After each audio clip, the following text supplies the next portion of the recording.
समस्याएं उसमें पैदा हो रही हैं, कैसे उन समस्याओं से डील किया जाए, तो ये बात हम पढ़ने की कोशिश करेंगे। सोनम वांगचुक जी एक ग्रेट पर्सनालिटी हैं हमारे देश के। वो एजुकेटर हैं, इनोवेटर हैं, ठीक है, रिफॉर्मर हैं, एक्टिविस्ट हैं, और उन्होंने इन सारे डोमेन्स में काफी एक्सेप्शनल काम किया हुआ है।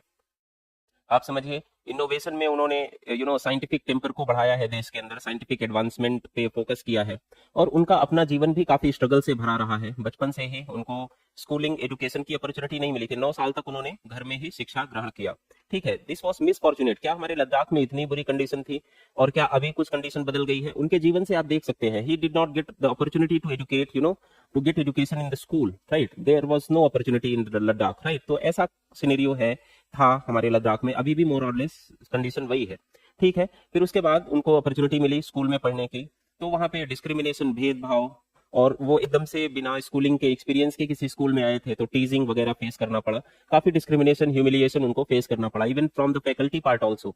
वो जो टीजिंग कर रहे थे, वो बच्चे ही नहीं थे, स्टूडेंट्स ही नहीं थे, बल्कि फैकल्टी मेंबर्स थे, ऐसा सोनम वांगचुक जी ने खुद से इंटरव्यू में बताया हुआ है, ठीक है।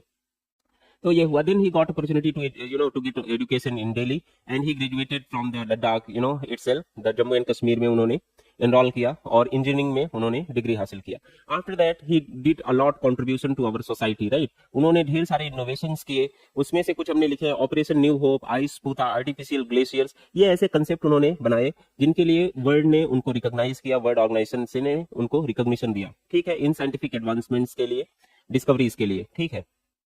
और ये जो आइस पोता, और ये जो ये जो आर्टिफिशियल ग्लेशियर्स का कंसेप्ट है, जो वाटर स्कार्सिटी थी लद्दाख में, उसमें वाटर स्कार्सिटी को डील करने में इन कंसेप्ट्स ने काफी हेल्प किया। और बहुत इंटरेस्टिंग बात यह है कि उन्होंने इसका कॉपीराइट नहीं किया, ठीक है, इसका कॉपीराइट नहीं किया, और इसको रजिस्टर नहीं किया अपने नाम पे, ताकि ये इनोवेशन दुनिया के अलग अलग हिस्सों में जो लोग इस तरह की स्कार्सिटी से जूझ रहे हैं, वो यूज कर पाए। उनका मकसद था कि कोई एडवांसमेंट हो रही है, कोई इनोवेशन हो रही है, कोई साइंटिफिक डेवलपमेंट हो रहा है, तो उसका फायदा ग्रास रूट लेवल्स पे फ्री ऑफ कॉस्ट सबको मिलना चाहिए। साइंस शुड नॉट बी कि किसी का उस पर अथॉरिटी नहीं होना चाहिए, साइंस का एक्सपोजर होना चाहिए, सारे लोग उसका यूज कर पाए, उससे बेनिफिट उठाएं। और यही कारण है कि दुनिया के अलग अलग देशों में ये सारे कंसेप्ट बहुत पॉपुलर हैं, और इनका यूज करके लोग अपनी जिंदगी आसान बना रहे हैं, लोगों को सहूलियत हो रही है।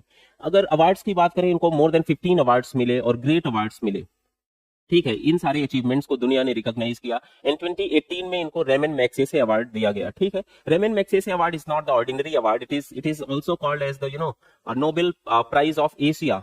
तो एशिया के अंदर सबसे ग्रेट अवार्ड है, और उस अवार्ड से इनको नवाजा गया। तो आप समझ सकते हैं, this personality is not the ordinary one, ये ग्रेट पर्सनालिटी है, ये ट्रेजर है हमारे देश के ये खजाना है, ये ट्रेजर है, और इनको हमको संजो के रखना चाहिए। लेकिन आज मिसफॉर्चुनेटली